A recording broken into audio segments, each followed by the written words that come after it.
Oke, bismillahirrahmanirrahim. Assalamualaikum warahmatullahi wabarakatuh. Selamat datang teman-teman di video ini. Bagi yang baru pertama kali mampir, jangan lupa subscribe.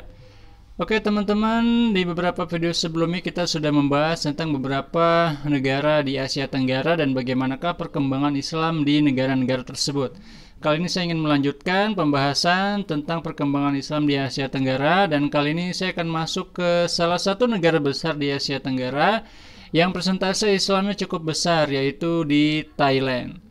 Ingin tahu bagaimana penjelasannya? Tonton video ini sampai habis. Ya teman-teman, kita sudah di Sarangan. Nah ini dia suasana. Teman-teman sekalian.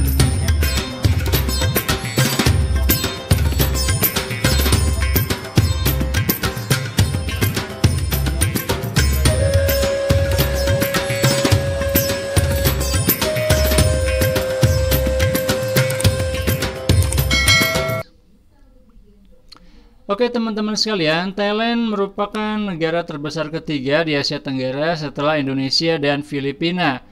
Dan dulu dia biasa disebut dengan Muang Thai atau Muang Thai Risabda atau Siam atau negeri gajah putih.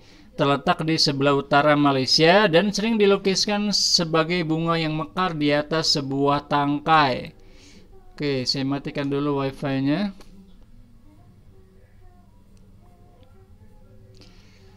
Thailand berarti negeri yang merdeka karena memang merupakan satu-satunya negeri di Asia Tenggara yang tidak pernah dijajah oleh kekuasaan Barat.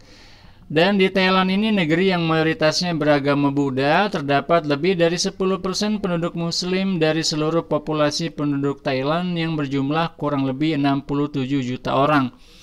Oke teman-teman, kenapa sih Thailand ini tidak pernah dijajah? Saya pernah nonton sebuah video yang menarik ya. Ternyata Thailand ini kenapa tidak dijajah?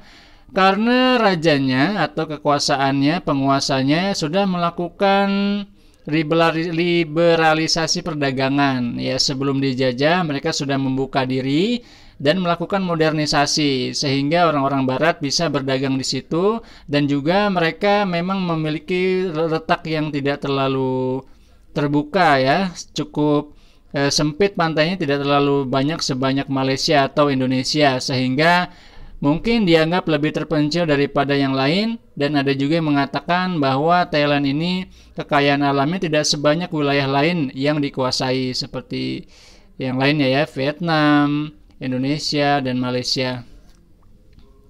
Ya, mungkin juga orang-orang Eropa sudah sibuk dengan negara yang lain ya, tidak ada yang ingin menguasai Thailand. Penduduk Muslim Thailand sebagian besar berdomisili di wilayah selatan Thailand. Ya, jadi memang wilayah selatan Thailand ini rasnya berbeda dengan di wilayah utara. Kalau di wilayah selatan itu mayoritas rasnya ada ras Melayu. Mereka bisa berbicara bahasa Melayu. Sedangkan di wilayah utara itu mereka berbicara dengan bahasa Thailand dan mayoritas penduduknya beragama Buddha. Dan wilayah selatan ini antara lain adalah Provinsi Panga, Songkhla, Narathiwat, dan sekitarnya yang dalam sejarahnya adalah bagian dari Daulah Islamiyah Patani Darussalam. Agama Islam masuk ke Thailand sejak abad pertengahan, yaitu abad ke-19. Proses masuknya Islam di Thailand dimulai sejak Kerajaan Siam mengakuisisi Kerajaan Patani Raya atau yang lebih dikenal dengan Patani Darussalam. Patani berasal dari kata bahasa Arab fatoni yang berarti kebijaksanaan atau cerdik, karena di tempat ini banyak lahir ulama dan cendekiawan Muslim terkenal. Perkembangan Islam di Thailand semakin pesat saat beberapa pekerja Muslim dari Malaysia dan Indonesia masuk ke Thailand pada akhir abad ke-19. Saat itu mereka membantu kerajaan Thailand membangun beberapa kanal dan sistem perairan di Krung Thep Manakhon, sekarang dikenal sebagai Provinsi Bangkok. Beberapa keluarga Muslim bahkan mampu menggalang dana dan mendirikan masjid sebagai sarana ibadah. Sebuah masjid didirikan pada tahun 1949 oleh warga Indonesia dan komunitas Muslim asli Thailand.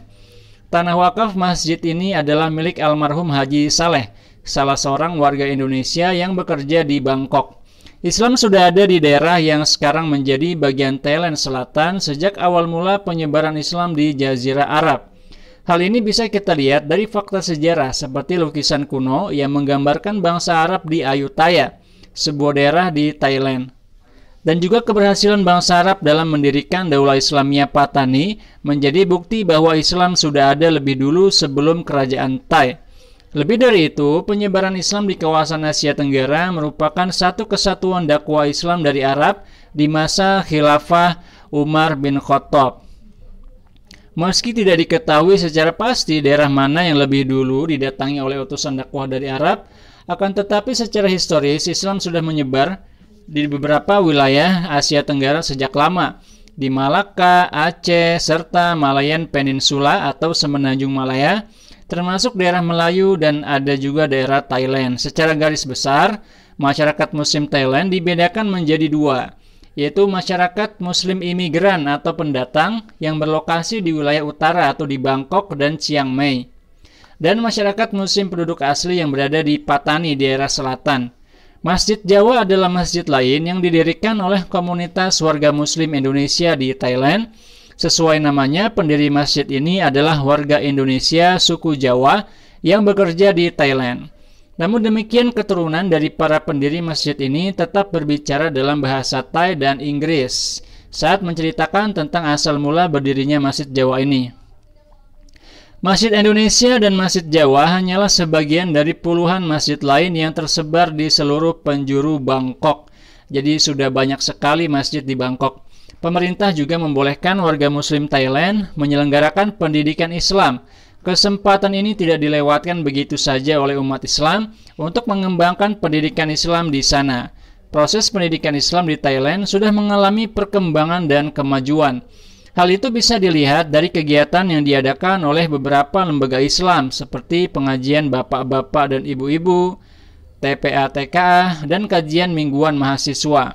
Masyarakat dan pelajar Muslim Indonesia juga mengadakan silaturahim bulanan dalam forum mengaji khun yang dilaksanakan di berbagai wilayah di Thailand.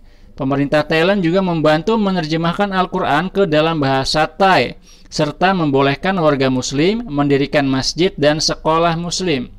Kurang lebih tercatat lebih dari 2.000 masjid dan 200 sekolah Muslim di Thailand.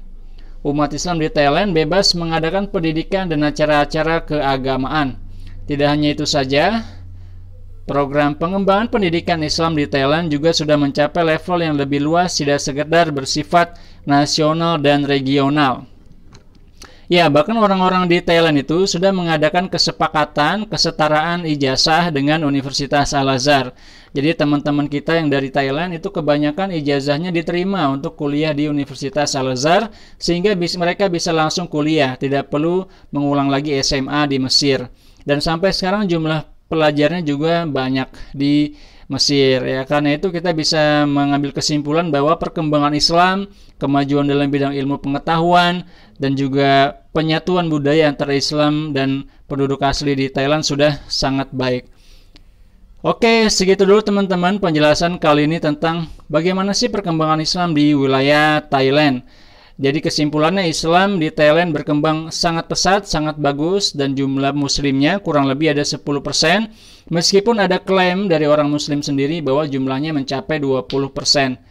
Oke teman-teman, terima kasih atas perhatiannya. Sampai ketemu lagi di video selanjutnya. Wassalamualaikum warahmatullahi wabarakatuh.